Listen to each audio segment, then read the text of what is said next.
I went up to the Seattle, Washington area to attend a wedding of my niece. We had a great time. A lot of the family converged in Washington, and it was just a lot of fun. But while I was up there, I had arranged to go up and visit Cory, the owner of Aquarium Co-op, and he was gracious enough to let me come up and spend some time with him in the lab in the ultimate man cave.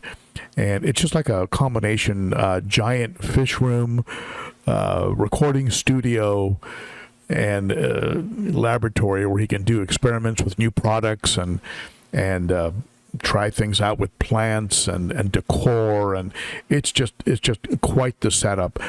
But we spent some time together. He showed me around the room.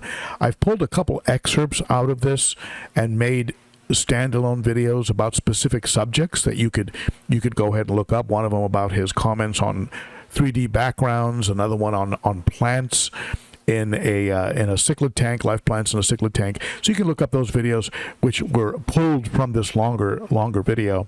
But this, what you're about to see, is my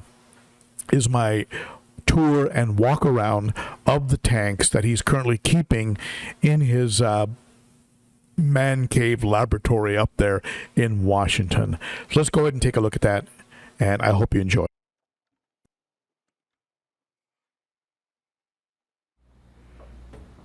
Hello friends, I am here in what can only be described as a wonderful fish man cave with Cory, who you all know, right? Aquarium Co-op.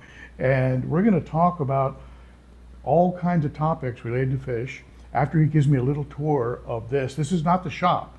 This is, what would you call this just off the top of your head?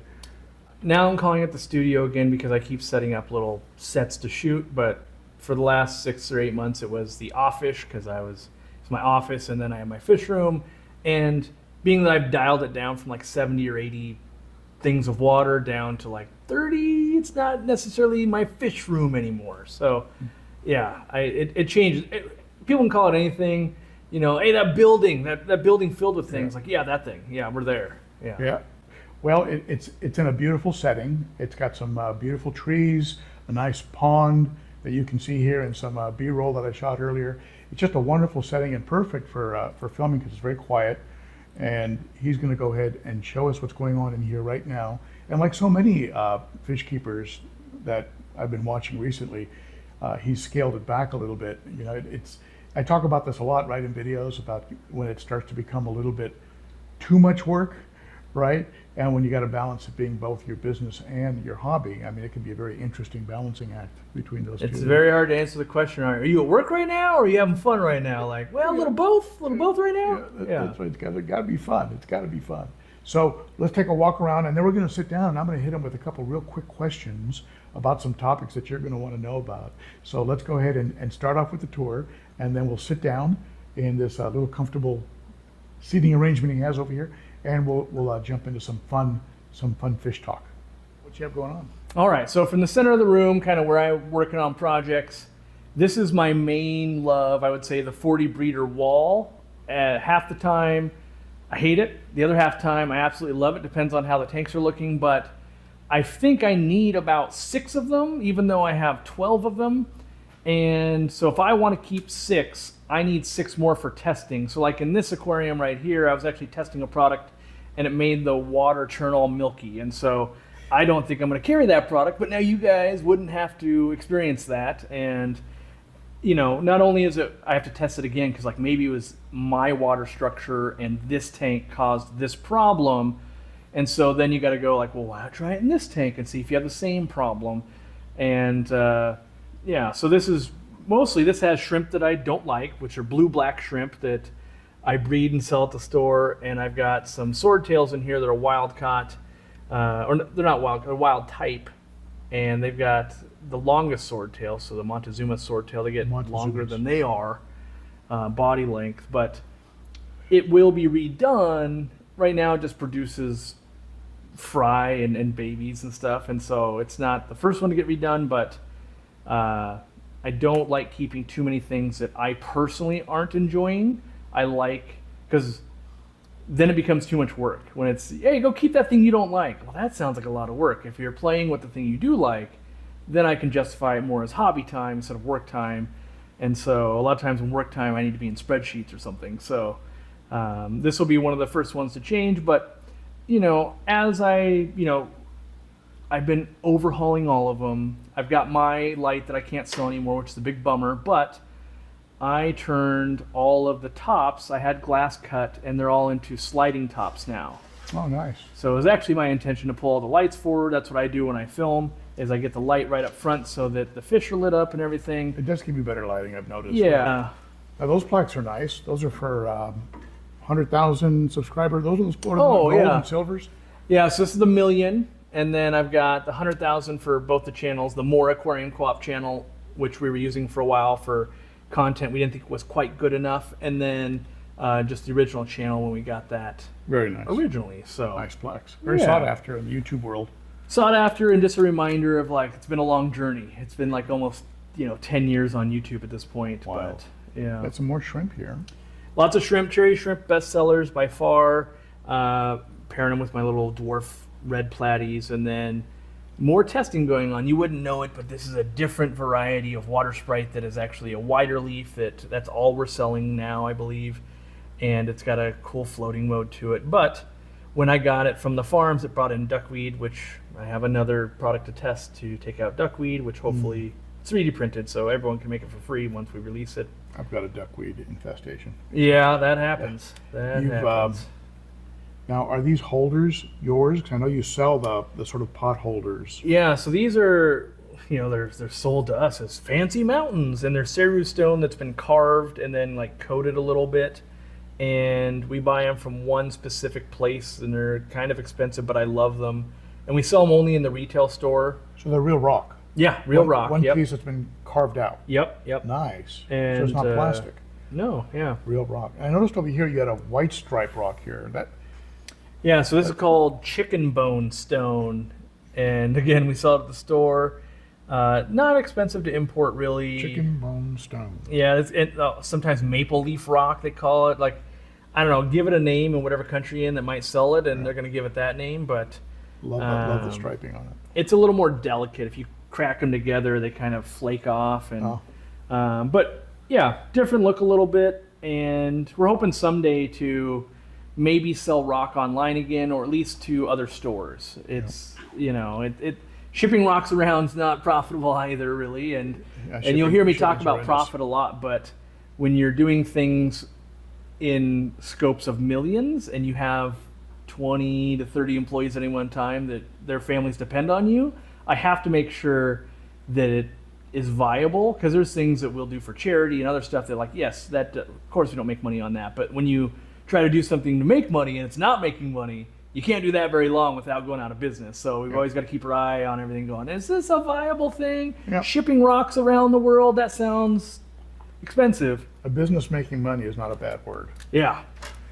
This is a pretty setup. You've got some cool stone going on here. Yep, so Some Java. normal ceru stone with these are long fin white clouds that are gold, which is usually pretty hard to find. I got these from someone breeding them on our forum, and so I wanted to play with them, because if you basically just have them, if I can get rid of most of the snails, they'll scatter eggs and just raise more up. And I love white clouds because they can go outside. I've even had them with beautiful. ice on top of the pond and everything. Very pretty. And I've got some 24 karat gold. I think they're a white cloud, but they don't have the red tails. They're called 24 karat gold. Maybe they're a type of minnow. yeah, I'm not sure, but most times we can have the same fish. This person's just been line breeding this one for 5 years, and so I love the tail. his red might be a little more red than the commercial version, and then someone else might. But I don't want to critique the guy too much, but he's got a little more brown on the side body. So usually when you're breeding fish, you're selecting I want bigger tail and I want it redder. And then you do that for a few years, and then you switch okay, I want the most gold I can get. And right now we're in a phase of bigger red tails, and so you get a little more schmutz on the body. But So these tanks are for breeding and for experimenting, and not just fish, but decor, plants, product. like water additives, things of this nature. So these tanks they're going across the gamut on just about everything. Yeah, it can go back and forth of like, oh, I just enjoy this tank, and then pretty soon like, just kidding, it's actually for testing because this is a great tank to test on. So, yeah, I've got some testing going on in here. This is the Vienna guppies I brought back from Vienna World Championships a few years ago, and pull the light up a bit so you can actually see them. Mm-hmm. They think they're getting fed, so they're crushed at the top. But they've been breeding for you? Oh yeah. Breed them a long time. They're now out throughout the U.S. People have flown in to get them from the store and all of that. But now there's enough breeders that you can probably get them in your state without too much trouble at this point. Vienna guppies. Yeah, the Vienna guppies. This is what I called them because I got them from Vienna. I didn't, I didn't give them any other name than that. Get some little cherry shrimp in there that look like they're breeding. Yep. A variety of snails. Yep. And then in here, the product test is the fine version of our sponge filter, also in black. So instead of it being green, all the tubing and everything is in a smoked / black. And this is because I remain committed to, I actually test everything before we release it, and just making sure that this thing with no moving parts still works. And I didn't just be like, yeah, print the thing and it'll work. Instead I go, well, make prototypes, send them here, I'll use them, we'll put them into production. So we're probably still 3 or 4 months out from that releasing to the public probably, but it's coming. People have been asking for it, and we hear you. And you've got that lifter on there. Yeah, so the Easy Flow lifter kit. Easy Flow, yeah. Yep, so that helps a ton. Surface movement and agitation, yeah. I was a little worried that the finer sponge plus the big lift would clog up and cause problems. So that's why I'm actually testing, because I know if you put a power head on a fine sponge, it will, a day or two, just, yep, it's done. And I wanted to make sure that wasn't going to be the problem here. And I can say this has been going for a couple months without having the service, so I think it's going to be fine for the average home hobbyist. So nice. Good to know. I see some real teeny little guys in here, so you know they've been keeping busy. They crank them out all the time. These pretty white guys look like little cotton balls. Yeah, these guys I imported from Indonesia. They haven't made me a single baby. All these babies are with some guppies I imported. They dropped fry before I moved them, but now that I've had them for like 3 months, not a single baby out of these. I'm wondering, they call them the crystal eye. And so they've got this like blue crystal-y, let me see if I pull the light, if it'll glean a little more there. But it's kind of like the dragon scale gene on bettas where it'll cover their eye. And I actually think it's making them blind. And I don't think they're very effective at breeding with each other. So I'm actually going to try crossing them with other balloon mollies to see if, maybe a boy that can see can breed with the female that can't see, or vice versa. And yeah, it's going to muddy up the genes, but that'll get the ball rolling for me, because I just like this fish. I think this fish presents really well against plants, and it's a live bearer, and you don't see it very often. I see that blue eye. Yeah, so they call it the crystal blue eye, which that's marketing basically of like, yeah, you want that. And I actually asked if they had any that didn't have it, and they said no. So I would prefer it if they had normal eyes, because I know that can be a problem with vision. Beautiful plant down here. Yeah, it's called Cryptocorn nuri. Cryptocorn nuri. And we sell it, but we can only get it in a tissue culture form. So you get in this little cup that's perfectly sterile, no snails or algae or duckweed or anything. And then you plant it, and after a month or two, it starts getting kind of bigger with all this kind of tiger stripe pattern to the leaves and everything. It's actually one of my favorite things I've got growing at the moment. And beautiful pink. Yeah, it's a fun one. This is nice. Bulbitis, yeah. Bulbitis, yeah, they can really take off. Yeah, I've got more than I know what to do with, so I keep sending it to the store, but... Bulbitis tree. Yeah. Here we got some more stone going on here. Yep. Going in here, and you got more mollies. I take a seat right on that couch edge right there when I'm filming here, and yeah, so just more balloon mollies. This is going to be some of the ones that I cross with them, and I just like live bearers, and I don't see a lot of people keeping balloon mollies, and so some of me I like to show this is a way you might want to do it. So traditionally you see a lot of people keep a balloon molly, and it might have multicolored gravel and fake decorations, and it's seen as maybe a new beginner fish, where mollies in general get too big for a lot of our tanks, my tanks included, and these balloons do better than normal mollies for me. People always say like, oh yeah, but short body has so many problems. I have less problems with short body than I do the long body.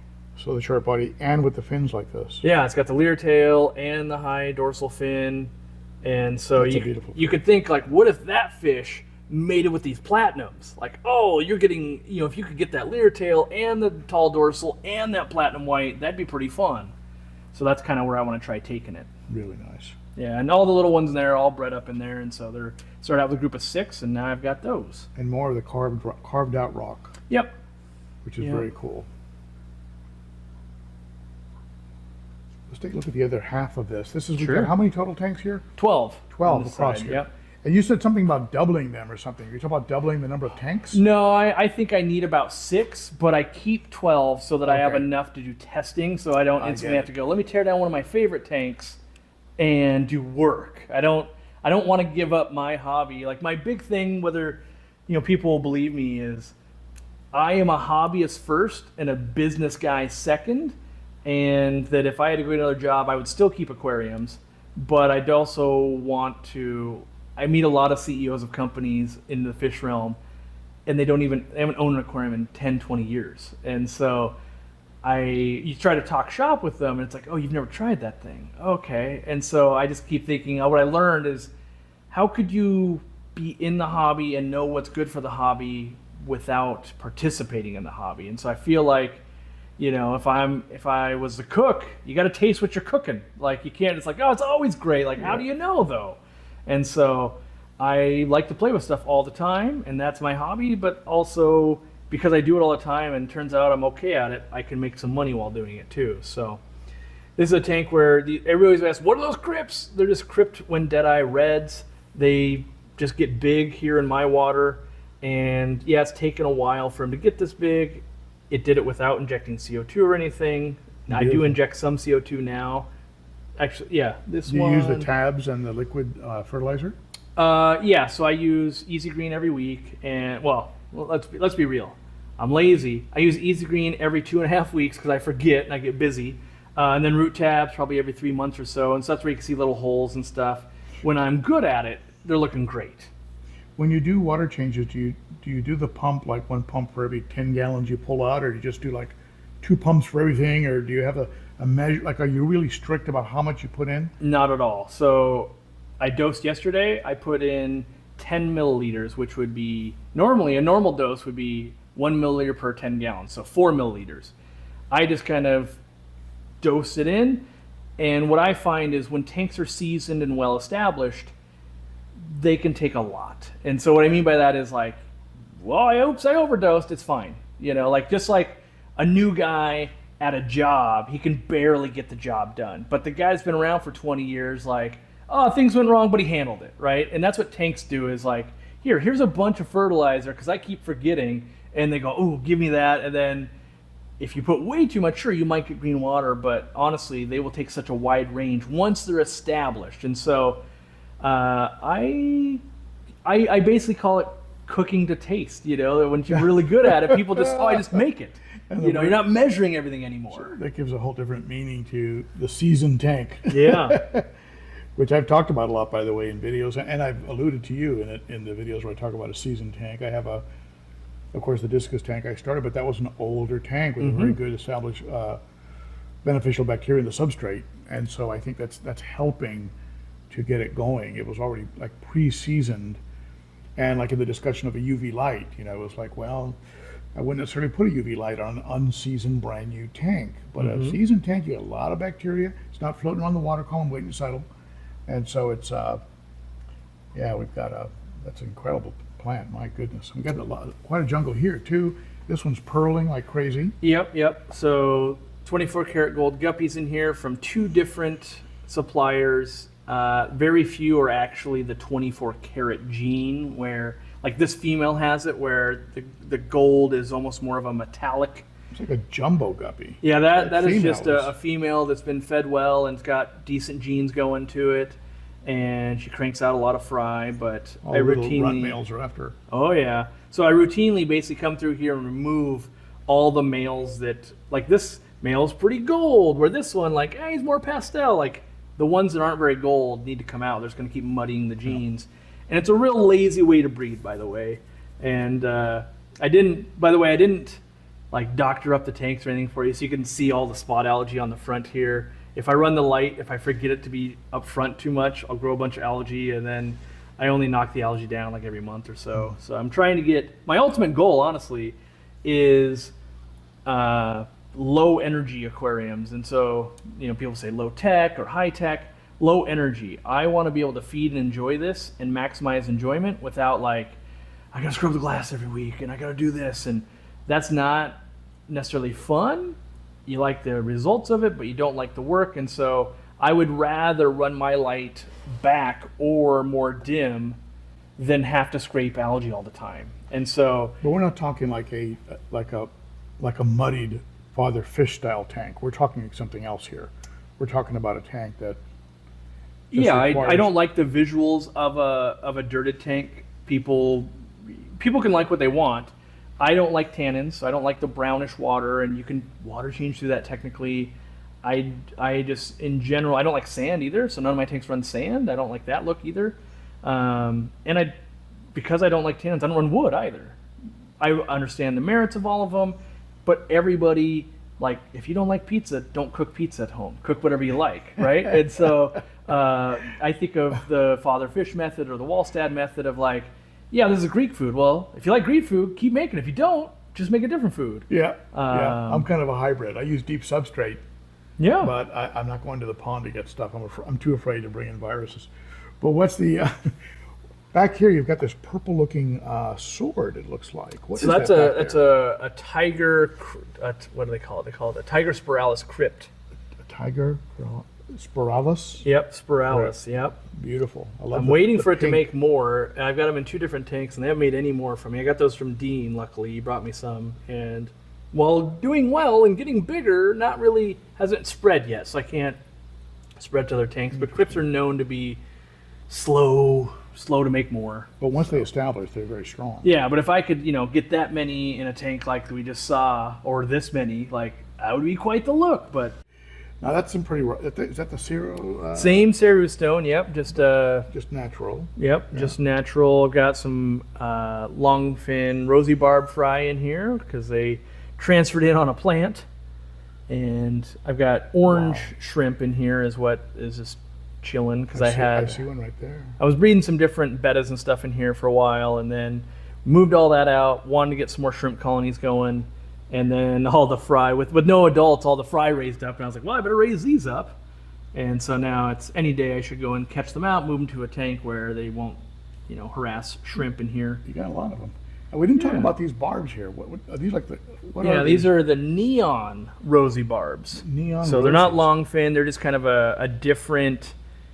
Sometimes another trade name they get is the tangerine rosy barb. And the reason I love the rosy barbs, or I've been just talking about them nonstop for like the past 6-8 months, is the algae that you're seeing on the roots and everything here, they will eat. You got to make them be hungry, and they're eating lots of pleco babies. But I like the reason why barbs are in here. Okay, so if we go one tank over where I've got the babies, I had them in here because they were eating their hair algae and they fixed my bulbitis. Wow. And then I moved them and they left the eggs and now they're raising up. So yeah, I guess beautiful. They color. look good to me, and they do the work of like a Siamese algae eater, where it's like, well, a Siamese algae eater doesn't look very cool. They're drab compared to that. Yeah, so I prefer those. And the fact that they breed whether I want them to or not is kind of an awesome takeaway. I've seen you trim this tank way back. So many times. And it just blows right back up again. It just keeps making more. There's all kinds of remnants of stuff. Jungle Val. It's a dwarf Sagittaria. Dwarf Sanitaria. Okay, Yeah. so this is different from a Val. Yeah, the Val will get 4 to 6 feet. This only gets about 18 inches to maybe 2 feet, depending on the type of light you're putting on it. Does it grow faster though? In general? No, it grows the same speed as Val. Val, I can get growing this fast too, where honestly, it's annoying for me. Like, Because you're always having to trim it back? if I trim it back to the halfway point, within a month, it's back to filling in the front again. And so you get to the point where you guys are probably looking in like, you don't really have fish in there. Like, no, I do. You just can't see them. Like, it's a bummer.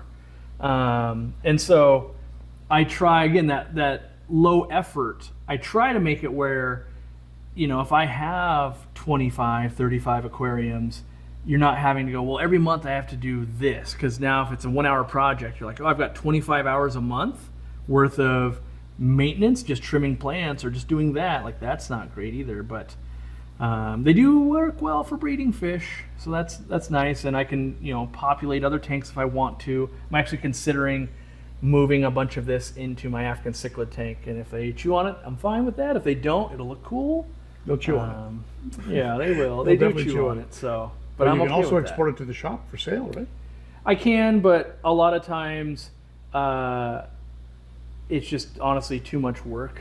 If I'm being honest, like, yeah, I made 10 pots of dwarf Sagittarius, and it's worth about $100, and it's a 3-hour round trip for me. And then you get to the point where I'm like, oh, that's okay. I made $2.70. Yeah, it's not Yeah. a great return, but yeah, we do grab bags of it if we're already coming up here to grab fish or something. So That doesn't even look real. It's so cool, the different shape of that, the leaves on that. I noticed you got some of your almond leaves back there. Yep, The almond purple. leaves. I'm trying to crack the code on the blueberry snail. So many people are having problems, including myself. And even though they've made Is that some this guy here? babies, let's a see. blueberry? No, the blueberry snail right here. He's This in a guy, shell, okay. being unhappy at the moment.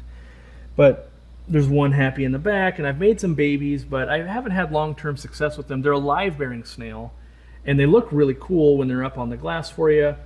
But they like to eat basically detritus and mulm, and so extra leaves and like any stuff that would grow on wood. They love that kind of stuff, but it's hard to keep a good supply of that going into your aquarium without putting leaves and trying to do it.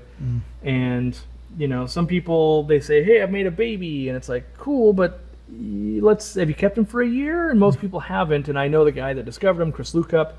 And the main reason why, one, I think they're really cool, but the second main reason is I want to help people learn to keep them alive because they're going to be named after me. So I got a second reason. And then I've got the ocean blue shrimp in here with them, which I am in love with.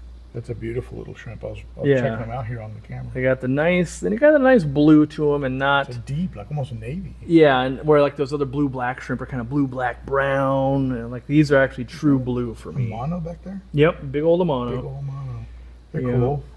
And is that like a piece of Mopani? It almost Yep, looks just like a piece of Mopani, and to me, like, it's really brown here. I can see the tannins versus the other tanks, just because it's like, oh, that's a crisp, and this is not crisp. The light's down one more notch as well, but Now, I did notice on your lights, I am surprised, by the way, that you're not going to be selling them, but on the lights that I have in my fish room that are from you, I run them at 20 and 10, and they're plenty bright. yeah, so that comes down to marketing. They make way more light than people need, but people buy lights based on how bright they can go. Just like people buy cars, how fast can they go? It's like, well, you don't really drive at 120 miles an hour on the way to work, Yeah. but people buy sports cars and they, for that glimmer of I could do it, and also the fear of I'd rather have too much than not enough. And so I'd wash out my fish if I turned them all the way up. yeah, Anything above 40, they start to wash out. It depends on. It really depends on the fish, the background color, White the substrate color. white substrate. White substrates. I won't do white substrate because of that. But yeah, it's a real. People don't realize that a white sand, is a mirror. It's gonna Exactly. it's gonna intensify light, and it's gonna throw just like if you've ever had to film anything and you're like, oh, bounce the light off the wall onto you. It's like that light is bouncing. That's exactly what it would do on the ground there. And so if you have a lot of lights and a lot of plants and stuff, that'll start absorbing some of the light. But yes. And wash out your fish too. Let's go over to the couch and let's talk about a few more subjects. Sure. I thought of a few things as we were walking, and you've got this great little sitting area over here. Yeah. Grab something to drink real quick. Yeah, get some to drink, and maybe if you'd like to, before we go over there, maybe Yeah. we can hit this corner real quick. I can do this real quick, yeah. Yeah, we got some cool stuff going on. So I've got all here. these 10 gallons here, which is a rack setup that's pretty easy to build. I've got on the forum kind of a detailed, here's how you do it. And these are all quarantine. Like these guys came in today, in fact. Ordered them in. These are some Bleharai rainbow fish that I want to breed. rainbows. And so, Are they going to get more color as they get oh older? yeah, they'll get a ton more color. And they come in, they'll get meds, and then eventually I'll start putting spawning mops in, breed them up, and I've got like, Now, can you say for the folks that are not familiar what your trio is, your med trio for new fish? yeah, so I use ICX, and I use Maricin, which is an antibiotic. ICX is for fungal and external parasites. And then I use Paracleanse for internal parasites, worms and stuff. And I pretty much give them all of those all at once, let it sit for a week, and that'll cover 95% of what you run into, and that's what you use at the store all the time. Now, you can always run into like, hey, it didn't treat this one specific thing, or if you go, oh my gosh, they have horrible ick, stop that regimen and just use ICX and treat that as an active infection. But so many times when you get fish, they might have beat up fins, or they got a little bit of ammonia stress or something else going on. You want to help fight off some of that. Now in this tank, I actually could use salt to do that because I don't have any live plants. But I would say the average person probably doesn't have a bunch of tanks laying around that also don't have plants, and sometimes stuff gets sick in your planted tanks. And so I like the Trio for that. Just like the store, we get a lot of plants and stuff. So Salt can be effective, but it is hard on plants and some fish. And some some catfish can be real hard on, and it's no method is going to be easy and perfect. Otherwise, we'd always be doing that. There's always like, well, there's a little risk in anything, but Yeah. I find there's less risk in doing nothing. If you do nothing, like, okay, well, I'd rather do something than nothing. So good looking guy. this is a rosy barb, male and female, from that breeder that was breeding those white clouds. This is That's his a rosy. version. What am I saying? Yeah. It looked like a fancy goldfish from Yep. where I first looked at They're it. they're getting that good, and so that's a pair that I just got in a couple weeks ago, and I want to work with. So they spawn every day. I just need to catch them out, and the fry would raise up. I really thought that was, from a distance, I thought that was a fancy The fins are goldfish. crazy. Yeah. That is beautiful. I would never think that was a barb. Mm-hmm. Incredible. Yeah, and would you rather have that, or would you rather have a Siamese algae eater? It's a no-brainer to me. Yeah. Yeah, no question. I got some tanks of orange laser Coriodoras. Love the orange lasers. Yeah, and they're just eating our community pellets and stuff and breeding, and then that's what's going on over in here. Is I move eggs to here, the eggs hatch out, then I move the hatched out here. You can see in the bottom we've got Are those corridors? Yep, all along the bottom of Coriodoras, and then the actual floating little tiny fry, I actually don't know what they were. I found them in this tank right here. There's a couple more in here with the shrimp. I'm not sure what fry they are, so I caught most of them and moved them in there to raise them up, but I've just been raising them. Fry. Yeah, surprise fry. They look to be too small because they've been this big for about 3 weeks now. So rosy barbs grow faster. But I don't really have many other egg layers that they would have been. So I literally don't know what they are. But Truly mystery fish. yeah, lots of little breeding and quarantine going on this rack. Some Basically, pretty is what live I do. bears there. Real pretty live bears. And testing. I do a lot of testing here too. But Look at the sunshine. Look at the tail on this one. That's a female. mm-hmm. Look Yep. at the tail on that female. My goodness. Yeah. And babies with the guppy grass and Beautiful. yeah. That's guppy grass back there. Mm-hmm. Very nice. Very cool. Now, what's this setup here? Well, we could step into my store here, my little mock store, and I made this because we've got, Step right up. yeah, got over 200 retail partner stores, as we call them. So they sell our products, and I think Critter. I think the aquatic critter in Nashville. I think is got oh a yeah, rack. yep, Yeah. yep. And so if I want to tell them about, maybe a way that we found to make money in our store that would help them. Or a new product, or maybe I want to, I'm hoping that I can do some videos for everybody and just go, yeah, you can use this product here and this product here. And it's just a different way to break up what I've been doing. And then we also learned a lot of just like by placing it going, okay, people got to fit other products besides ours next to it. What would they do? I never installed any of our shelf talkers. That's what these are called. So you put them on the shelf so that it just kind of, enhances the sales of whatever you're doing. And it's the biggest benefit for me was I had to have all these products because maybe I got to make a video or I got to test something. And then I have to dig through boxes and look. And now if I'm on a live stream and someone goes, well, I had a question about your power heads, Cory, I go, great, I've got that right here. And I can do that as opposed to having to go, well, hold on. This is the box I used to have. I'd bring this, next to my computer and I'd go, well, hold on, I must have what we need here. Like, okay, I've got this competitor's air pump, a Whisper, and then like, okay, there's an auto feeder box. Here's our air pump, and then here's like a 3D printed piece. And you can see how that would be a nightmare of just like, yeah, I have those meds. Remember we were talking about the Trio? Yeah. I've got those, but So this is a big upgrade. Easy to get your hands on stuff from a coffee mug yeah. to Because I used to do all my filming in heads. the store because I was Yeah. there every day, 7 days a week. And you never had to worry, do I have the stuff I need to make the video or show people? You just had it. Yeah. And so now, the only rule that everyone's told me is I can't give any of it away, because then I'll have to order more and be like, oh, I forgot I ran out of those. I get a lot of comments on the pre-filters, as you know. I think we should be selling 10 times as many as we do, but people are like, well, they're ugly. And I go, well, they're the most efficient money you can spend in your aquarium. You just don't realize it. By keeping stuff out of the filter, it's really making it more efficient. It itself is growing beneficial bacteria. Like it's for such a device that can't really go wrong, lasts a long time. But I think people have an idea that beneficial bacteria needs gunk, and I just go, one clean water over your beneficial bacteria. yeah, I go for a year between servicing all my canisters with the pre-filters. Year. And then when I open it up, it's not that bad. People don't believe me. Oh, that didn't run for a year. Oh, yeah, it ran for a if year. you clean the pre-filter, so the way I designed them originally, with depending on the loads that you run in your tanks, like African cichlids are different than live bears and stuff like that, but the goal is you're servicing the pre-filter every time you're doing a water change. And to me, Exactly. I like most tanks, if I'm doing manual water change, I want that to be about once a month. You can do it more often, but I want to be able to go, hey, yeah, it was Christmas, and then a thing happened, and then I got to my water change, and it wasn't catastrophic. No. And so if you're staying up on it once a month, yeah, you can go a year without necessarily having to hit your canister filters and things like that. And That's amazing. And with tanks with babies and shrimp, they're also not meeting their death. So it does a lot of things for people, but they're a little unsightly. I do realize that, but you can do a lot to hide them. But that's where my job and my hobby conflict, because like this is my backdrop to my live stream, and I have it where you can see the sponge, so people see that I'm using them. If I do a too good job of hiding it, like, you don't even use them, Cory. Like, well, yes, I do. I just hide them. So it's I gotta balance between, is it what I like to look at? Is it, well, people need to see it on camera? Oh, look, you got an eel back there.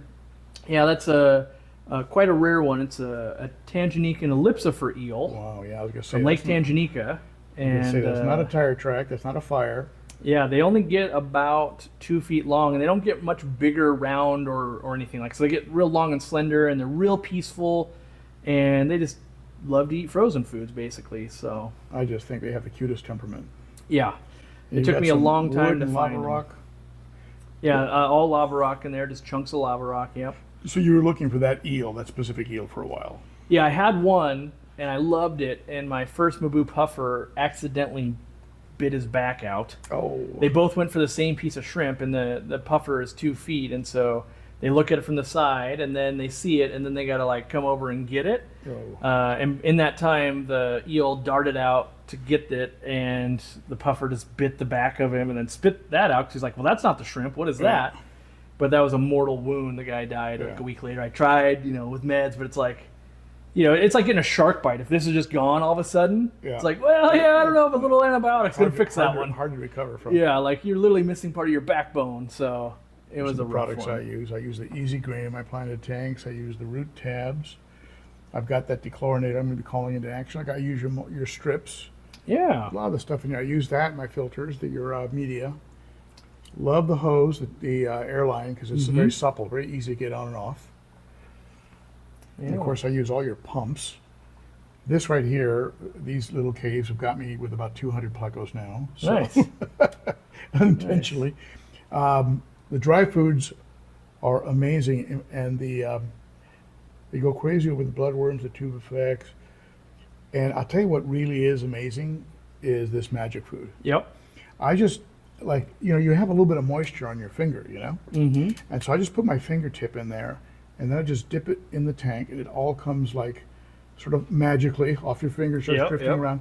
And the little guys, like the little ember tetras and stuff, they just gobble it up, and it floats so slowly that everybody can get to it. Yeah, it's been the big hit that is selling much more than we anticipated. Like I knew it, and I like it, and I feed it to every tank in here, and I thought it would be pretty good. I actually think that the community pellet will be bigger. The problem we have right now is it only comes in a 4 ounce. So in the next couple months, we'll get the 1 pound. And I love it for rainbows and cichlids and all of that. It's almost the same exact compound. Like it's high quality, but it's just a problem of like, your African cichlid tank, you're going, yeah, they'd eat that in a week though. Like, Yeah. and so we have to get it in a bigger size, and we're working on it. It's all, China closed down for New Year and all that, so it's on the way. They had that long. Yeah, so I've already bought $100,000 worth of it in December. It just won't be here for like another month. It just, Cool. as I'm learning, it takes longer and longer to actually make stuff. So when you're like, I need $100,000 worth, and it's like, oh, that's 2 months to produce that. Where when you're smaller and you're like, I need $10,000 worth, they're like, we can have it done in a week, and so we keep forgetting like, oh, we are buying at levels that like, oh, literally the mill's got to run and run and run, and then the packaging team's got to run and run and run, and so we're learning very quickly, like build in much longer lead times on this stuff. Yeah, that's such an important aspect of the supply chain, right? And we were much better at it when it was just us selling it. Now that we have 200 plus stores also buying and selling, it's a little bit harder to forecast exactly how much they will sell also. And you got to keep them stocked up. Yeah, and we don't want to be like all wholesalers where it's like, oh, we're constantly out. So, we're out of our brine shrimp, and that's a bummer. But, if we average getting out of stock on one product a year that we control. And it's either a cash flow issue, or like sometimes it's weather issue, or a lot of times it's ports and strikes and stuff where it's like, well, they delayed it by 2.5 months. What do you want us to do? Like a lot of moving parts that people don't realize. Yeah, and it's like, oh, with like a brine shrimp, we order almost like a year at a time. And so when there is delays and things like that that get bound in there, it's like, well, it's so much. And we would order more, except like with the brine shrimp coming, we have to order like 6 more freezers also. So you've got these giant commercial freezers. And so it's not just like, just make the number bigger on the order form. It's like, no. Hire the electricians to put in the circuits for the freezers that are coming, then get the product to come in, because you don't want the product coming in before the freezers. So there's all the steps. It's like setting up a fish room. Yeah. It's so many parts. Like I noticed you got the split units up there, and you've got, and then probably after you moved in, you realized that there were going to be more electrical requirements and things, and here comes the electrician again. And luckily this unit was just a giant garage. In fact, this wall was 2 garage doors. Wow. And the guy had like 3 circuits for welders in here, and so I was able to repurpose some of those for like the heating system, and so you got a lot of amps to work with. Yeah, and then like you wouldn't know it, but up above us, I've got the commercial dehumidifier and the air recirculation system, and so I really treated this building like I wanted it as quiet as possible for filming, and I wanted it temperature controlled, and I wanted it to be the dream fish room, and it honestly has been. I've been able to do so much here in so many different styles, and it's allowed me to really learn what is it if you can have anything you want. You change, you go, oh, I had it. Turns out I didn't actually want that. I want this instead. And so I feel like each little version, things stay, some goes. And I'm learning that like, yep, you kind of have to have a quarantine breeding station. Yep, you kind of got to have some mid-sized tanks. You got to have 1 or 2 show tanks. And then the biggest thing that people go, your fish room's so bare.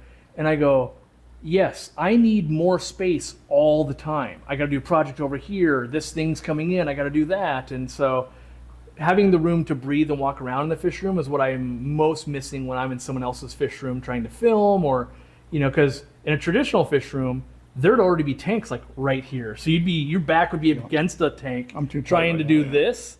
And I like it so that, you can get some distance on it, and you're hitting a nerve. Oh, is that you have that problem? My bad. Let's sit down for a minute. All right. So there you have it. That's the walk around. A lot to see. We could have spent a lot more time on each of those tanks, I'm sure, but we did spend a few hours together. And there is a segment on him and I just sitting down on a little comfortable couch setup that he has there, where we get into a discussion on a variety of topics, including just some rapid questions that I asked him just to get his instant response on a few things, and it was pretty good. So watch for that. That'll be part 2 of this video. I didn't want him to be too long, so watch for that. My time on the couch with Cory from the Aquarium Co-op, owner of the Aquarium Co-op. So look for that video. If you like this series and you like the channel, consider subscribing and giving the video a thumbs up, and hit that bell tell YouTube something good's going on here. And consider joining me on Saturday for the Cichlids and Coffee live stream. That's every Saturday at 11 a.m. Most Saturdays. I do take some Saturdays off, but 11 a.m. Central, noon Eastern, 9 a.m. Pacific. And if you want to support the channel further, consider becoming a monthly Garage Gang member, a Patreon supporter. Starts for as little as $3 a month. All right? Just things to consider. So watch this as this over here. You can hit me in the mug there to subscribe, and you can click on that series there, and that'll be my best tips in fish keeping. Okay, so there's more viewing enjoyment for you to take a look at. All right, thank you, my friends. You are the best. I'll talk to you again soon. Bye bye.